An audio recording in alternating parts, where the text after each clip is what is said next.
Eu não tenho como vir pra cá e falar pra você que eu não tô feliz com uma vitória dentro de casa contra o Grêmio. Eu não tenho como vir pra cá e mentir pra você que eu não senti um pouquinho de ânimo depois que o Fluminense venceu esse jogo contra o Grêmio dentro de casa. Eu não tenho como vir pra cá e falar pra você, eu vou estar mentindo se eu falar que tá tudo bem. Óbvio que não tá. O Fluminense é um time em recuperação dentro do Campeonato Brasileiro. E é um time que tem vantagem nas duas Copas que vai jogar. O Fluminense venceu bem o Grêmio. O time titular do Fluminense empolga. Talvez empolga seja uma palavra muito forte. O time titular do Fluminense convence. O Fluminense mereceu vencer o Grêmio aqui no Maracanã. Convencer, para mim, parte disso. Vencer e merecer vencer e mostrar que, olha só, eu venci, eu mereci vencer e eu sei como eu venci. E o Fluminense sabe como vencer o Grêmio no jogo de hoje. Esse é o ponto.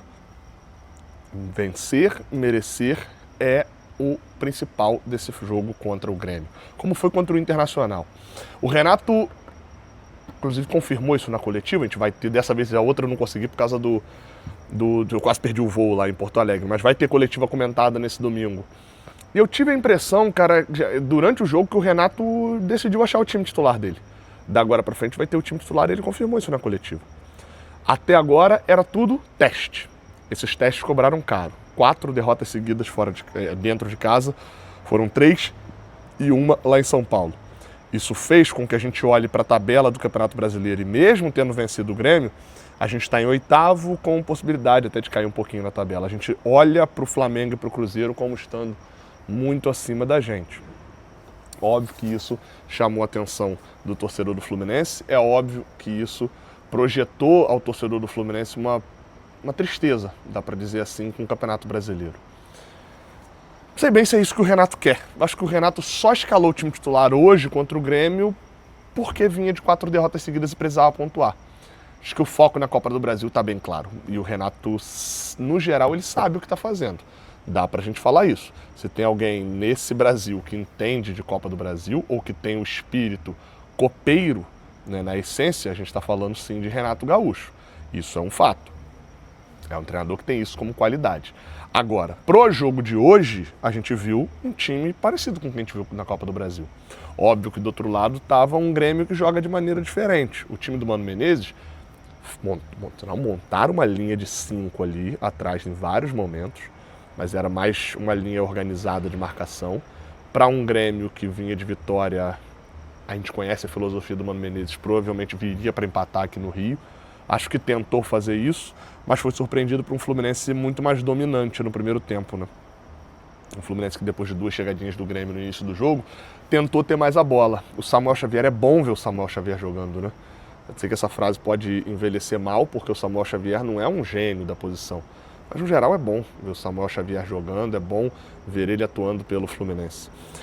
É bom a gente ver o time do Fluminense organizado e ter um Paulo Henrique Ganso desfilando no meio de campo. Chamou muita atenção. Em determinado momento, o Ganso tinha 17 passes e os 17 corretos. Aí você pode falar, Gabriel, mas era tudo passe para trás, para o lado. Não.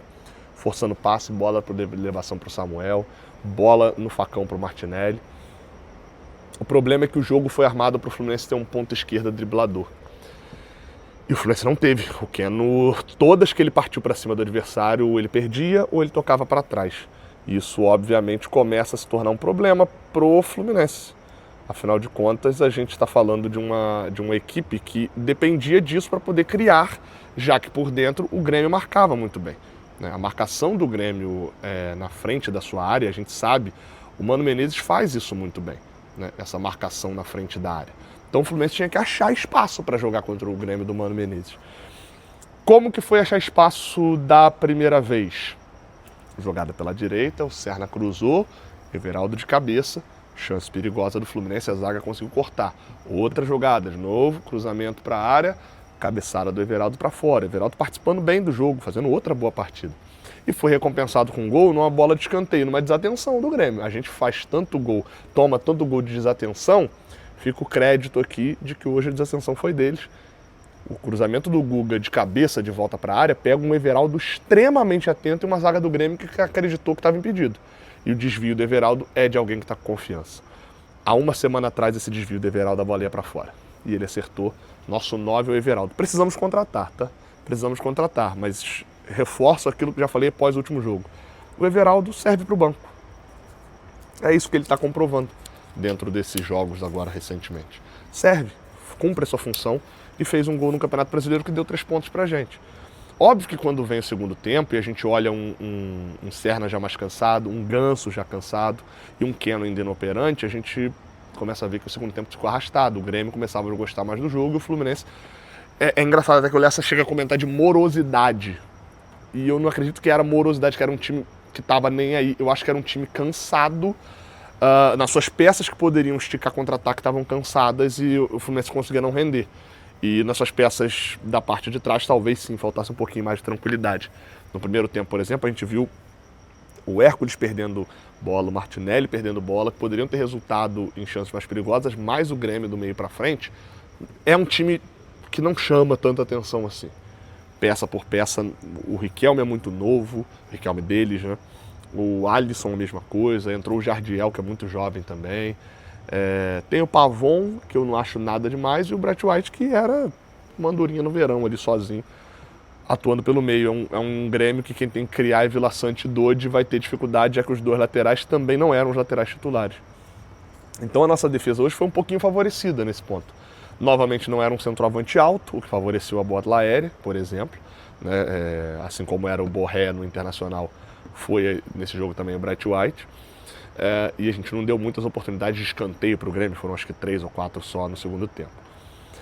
Com as mexidas do Renato, e o Renato mexeu na hora que tinha que mexer, não demorou demais a mexer, tirou o Ganso com 15, já tinha tirado o Hércules no intervalo e botado o Thiago Santos, mas aí por uma questão do Hércules ter pedido para sair, estava com bolha no pé, segundo o Renato.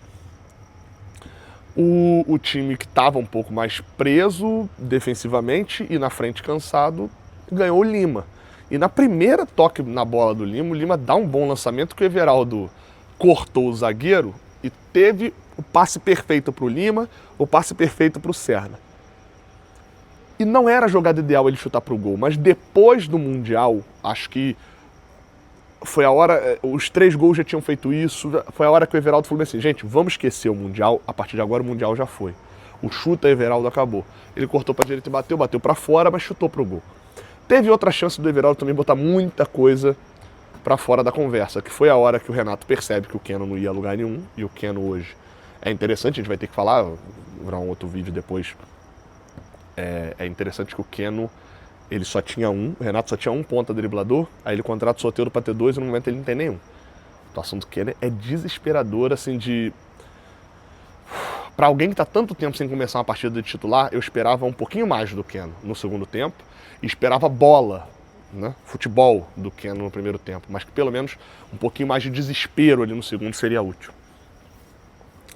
Pois bem, ele bota o Canóbio para fazer pressão na saída de bola e não deixar o Grêmio confortável no jogo. O Canóbio faz bem isso. Eu tenho poucas críticas assim ao Canóbio como ponta do Fluminense. Acho que é útil para o elenco também, tem sua utilidade. Não pode ser o seu ponta, não pode ser a contratação mais cara da tua história. Acho que pagaram demais, mas ele tem a sua utilidade e foi útil quase definindo o jogo. O pênalti é mérito do Canóbio. O Canóbio pressiona, tem um passe meio errado do Grêmio, e o Canóbio faz muito bem isso. Ele dá o tapa, rouba a bola, tem um bico do Dodi na canela dele, é pênalti. Sobre o pênalti, eu vou passar rápido, porque assim, a gente tem muito pênalti perdido, mas esse eu achei o mais de boa de todos. Em campo a gente tinha que são cobradores, já foram cobradores na vida nesse momento, o Lima. Dá pra dizer o Thiago Silva se você quiser forçar um bocado, mas cobrador mesmo, o Lima, acho que o Guga já bateu no Avaí, mas assim, muito na suposição e tal. Cobrador mesmo, a gente tinha o Lima, e efetivamente era o Lima. O Everaldo é a camisa 9 do Fluminense e é batedor de pênalti. De 26 pênaltis que ele tinha cobrado na carreira, ele só tinha perdido 5. Sendo que um foi no Fluminense naquela situação da outra vez. Aquela situação foi um assinte, daquele contra a União Espanhola. Porque a gente tinha cobradores em campo e o Everaldo é quem pega a bola para bater. Isso é bagunça. Isso é bagunça. Isso é erro. O de hoje não. O de hoje o Everaldo era o cobrador em campo. O Everaldo era o jogador para bater o pênalti. Era o 9. Não é só porque o Everaldo estava com confiança. Isso também é importante. Mas ele era o cobrador. É um cara que habitualmente bate bem. Apesar do jogo contra a União Espanhola, o pênalti ter sido mal batido. E Era o camisa 9 que já tinha feito um gol no jogo. É isso, e perdeu. E assim, só vai perder o pênalti quem bater. E aí eu acho que foi ok, mas dito isso, pra mim, da agora pra frente não bate mais. Porque o Everaldo já bateu sem confiança nenhuma, com todo mundo vaiando ele, e ele perdeu.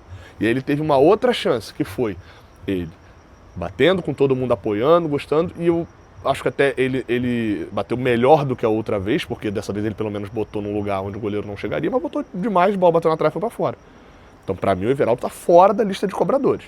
Pro ano que vem, faz igual ele fez com o Mundial, reseta tudo e de repente consegue virar batedor. Mas pra mim, hoje, se repetiu o lance, teve de novo, quem bate é o Lima.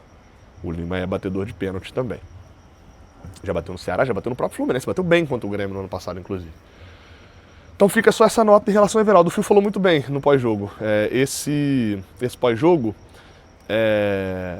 esse jogo, o Everaldo deixou claro que o Fluminense tem camisa 9, tem jogador ali que dá para render no banco, e na hora que ele perde o pênalti, deixa bem claro que o Fluminense precisa contratar.